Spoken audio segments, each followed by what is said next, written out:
नमस्कार प्यारे कुंभ राशि वाले दोस्तों, कैसे हैं आप सभी।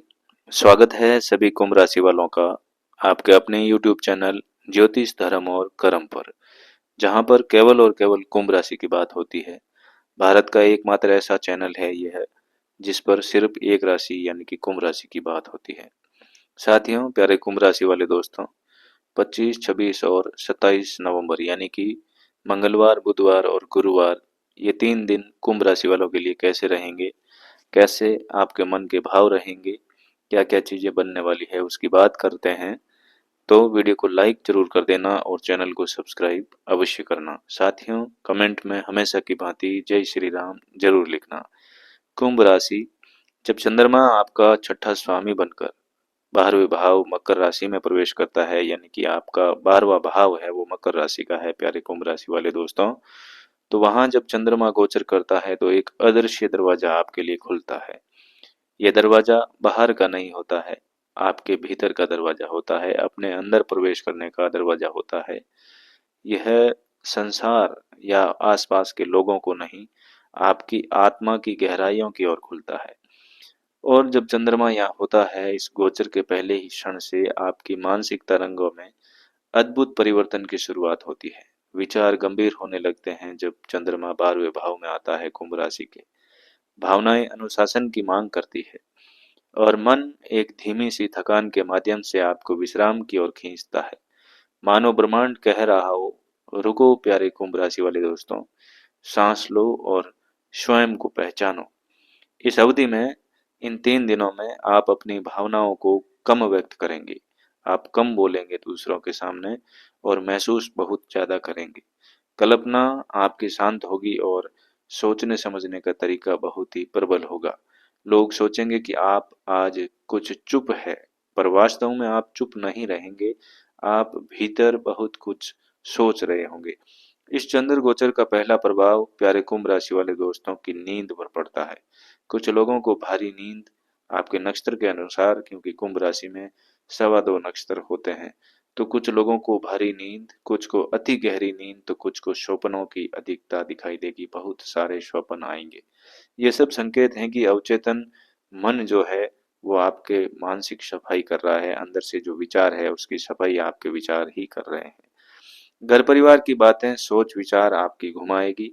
आप पुराने किस्सों, पुराने व्यवहारों, पुराने दर्द और पुराने बोझ को एक एक कर पुनः महसूस करेंगे इन 3 दिनों में। ये वापस महसूस करना दर्द नहीं देता बल्कि मुक्ति देता है, क्योंकि छठे भाव का स्वामी 12वें भाव में इसकी स्थिति कुंभ राशि वाले दोस्तों भीतर के रोगों और मानसिक थकानों को बाहर फेंकने का समय होता है। इन 3 दिनों में आप लोगों को बहुत ध्यान से देखेंगे जो आपके आसपास है, उनके इरादे, उनके शब्दों के पीछे की सच्चाई, उनकी नीयत, सब पर आपका मन गहरी दृष्टि डालेगा। चंद्रमा भी अपने घर यानी कि छठवें भाव पर दृष्टि डाल रहा है। आपके शत्रुओं, आपके विपक्षियों, प्यारे कुंभ राशि वाले दोस्तों, आपकी जो आलोचना करते हैं उन आलोचकों और आपसे जो टक्कर लेते हैं, जो प्रतिस्पर्धी को भी सक्रिय करता है। पर डरिएगा मत, ये सक्रियता आपको चेतावनी देने के लिए है, नुकसान पहुंचाने के लिए नहीं। आपको पहले से ही आभास हो जाएगी कि कौन सच है और कौन छल, कौन आपका है और कौन स्वार्थी। लेकिन कभी कभी सही लोगों के लिए आपके बीच में तीसरे लोगों का आना उन सच्चे लोगों से आपको दूर कर देगा। और सबसे महत्वपूर्ण, यह अवधि आध्यात्मिक रूप से अत्यंत शक्तिशाली है। आपका अंतर्मन उन बातों को पकड़ लेगा जिन्हें सामान्य दिनों में आप अनदेखा करते हैं। आप अकेले बैठकर इन 3 दिनों में अचानक जीवन का कोई गंभीर प्रश्न सोचेंगे और उसका उत्तर भी आपके अंदर से ही निकलेगा। आप कमेंट करके मुझे बताओगे 2-3 दिन बाद। आर्थिक रूप से कुछ खर्च आपके जरूर आएंगे, पर ये ऐसे खर्च हैं जो भविष्य में आपके मानसिक शांति आपको दिलाएंगे। स्वास्थ्य में हल्की थकान, नींद थोड़ी सी बढ़ेगी, आलस्य, पेट की छोटी परेशानियां और हल्की ऊब, ये सब चंद्रमा के अस्थायी प्रभाव इन 3 दिनों में बने रहेंगे। 3 दिनों के बाद स्थिति क्या बनेगी उसका भी मैं राशिफल बनाऊंगा। पर 3 दिन बाद आपका मन एकदम थोड़ा सा कुछ समय के लिए हल्का, स्थिर और परिपक्व महसूस करेगा और एक प्रकार से बुद्धिमान होकर उभरेगा, जैसे राख से निकलकर अग्नि पुनः धधकती है। और 3 दिनों के बाद ही एक प्रकार से ऐसा गोचर बनने वाला है जो हर महीने 2.5 दिन बनता है। तो ये गोचर आपको बदलता है, सिखाता है और मजबूत बनाता है, इसलिए मानसिक शुद्धि का पर्व कहें तो गलत नहीं होगा। चंद्रमा छठे भाव का स्वामी होकर 12वें भाव में ऋण, रोग, शत्रु, तनाव, थकान आदि को बाहर निकालने का समय और मन को गंभीर, अनुशासित और वास्तविक बनाता है। नींद, या तो बहुत ज्यादा नींद या बहुत ही कम नींद और बहुत ज्यादा सपने, थकान, रहस्य, एकांत, ये 12वें चंद्रमा का रहस्य है। आपके छठे भाव पर चंद्रमा की दृष्टि यानी आपके मन की दृष्टि आपके विपक्ष को नियंत्रित करता है, शत्रुओं के मंसूबे विफल करता है। संयम बना रहे तो ये गोचर अत्यंत फलदायी सिद्ध होता है। तो रात में सोने से पहले 5 मिनट ओम सोम सोमाय नमः मंत्र का जाप करें। और दोस्तों, सुबह स्नान के बाद दोनों हथेलियों पर थोड़ा सा पानी लेकर सूर्य की ओर देखें और मन ही मन कहें कि हे सूर्य भगवान, आप में तो बहुत ऊर्जा है। सूर्य को जल चढ़ाएं तो भी बहुत अच्छी बात है। और भगवान से प्रार्थना करें कि मेरी थकान, मेरी उलझन सब आपका प्रकाश दूर करे। काले तिल को हाथ में लेकर 3 बार सूंघें और घर के बाहर किसी चींटियों के स्थान पर डाल दें। ऊर्जा की शुद्धि होगी। 3 दिनों में आपको किसी गरीब को कोई चीज बिना दिखावे के कोई सफेद वस्तु अवश्य देनी है। आप दही, शक्कर, चावल या कपड़े का दान कर सकते हैं।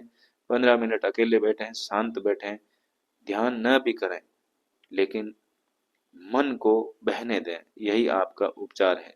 आपको संक्षिप्त रूप में बता देता हूँ प्यारे कुंभ राशि वाले दोस्तों, कि व्यापारियों के लिए आज दिन सावधानी का है। आपके ऊपर थोड़ा सा मानसिक दबाव आ जाएगा और पुरानी जो डील है वो अचानक से आगे बढ़ेगी, इसलिए धैर्य आपका सबसे बड़ा मंत्र रहेगा। नौकरी पेशा लोग जो है उनके लिए कार्य का बोझ अचानक बढ़ेगा, लेकिन आपकी सूझबूझ और गंभीरता किसी बड़ी गलती से बचाकर आपको सम्मान दिलाएगी। आपका बॉस, आपके वरिष्ठ आपकी निष्ठा को नोटिस करेंगे। व्यवसायियों के लिए योजनाएं बदलेगी, कुछ कार्य ठहरेंगे, कुछ नए विकल्प सामने आएंगे। ये 3 दिन खर्च बढ़ाएंगे, लेकिन परिणाम भविष्य में लाभकारी होंगे। जो घर की कामकाजी महिलाएं हैं, मन थोड़ा थका थका रहेगा, लेकिन घर परिवार के कार्यों में एक अनुशासन आप लेकर के आएंगी। आपके नींद में हल्का सुधार रहेगा। यही आज, कल और परसों का उपहार है। स्टूडेंट्स के लिए बात करता हूँ कि ध्यान बिखर सकता है, लेकिन भीतर से पढ़ाई का कोई नया तरीका सूझेगा, कोई नया टाइम टेबल बनाओगे आप, और इन 3 दिनों में आपको लगेगा कि मुझे पढ़ने का तरीका बदलना चाहिए। यदि आज थोड़ी देर अकेले बैठकर सोचोगे तो समझ की गहराई अद्भुत बढ़ेगी। अगर आपको राशिफल अच्छा लगा हो तो कमेंट में जरूर बताएं। जय श्री राम जरूर लिखें, वीडियो को लाइक करें, चैनल को सब्सक्राइब करें। और अगर आपका कोई प्रश्न है, कुंडली विश्लेषण करवाना चाहते हैं, तो मेरे वीडियो के डिस्क्रिप्शन में आपको व्हाट्सएप नंबर मिल जाएंगे, वहां जाकर के अपनी जन्म तिथि के माध्यम से अपनी कुंडली का विश्लेषण करवा सकते हैं। आप अपने प्रश्न पूछ सकते हैं, ये पेड है। आप सभी को जय श्री राम। मिलते हैं नई वीडियो में, तब तक के लिए राम राम।